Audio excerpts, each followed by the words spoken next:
Hello bachon, let's read the question. The question says that which of the following statement is correct? Statement 1. Lenticell occurs in most of the auditory. Option B. Stencameter cells are usually present in cortex. Option C. The vascular tissue system divided into three main zones: cortex, pericycle and pith. And option D. The conjoint vascular bundle usually have the xylem located only on outer side of the phloem. तो चलिए इसमें से पूछ रहा है कि कौन से करेक्ट स्टेटमेंट हैं। तो इस स्टेटमेंट के रिगार्डिंग हम लोग कुछ की कॉन्सेप्ट समझते हैं और हमारा जो की कॉन्सेप्ट है उसके बारे में बात करते हैं। तो सबसे पहला जो की कॉन्सेप्ट है वो है लेंटिसेल। तो लेंटिसेल्स जनरली कहाँ प्रेजेंट होता है? Present in auditory. Lenticels present in auditory. तो यानी जो हमारा स्टेटमेंट नंबर फर्स्ट है वो कैसा है? सही है।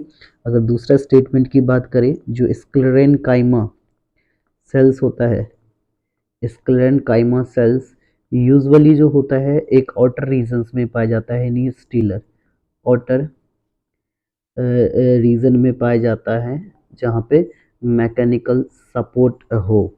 अगर तीसरा स्टेटमेंट की बात करें, जो वस्कुलर बंडल है, जो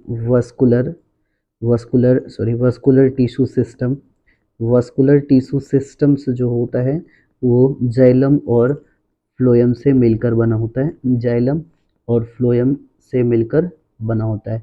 और जाइलम और फ्लोएम अगर ये सेम रेडियस पे अरेंज है तो xylem and phloem present on same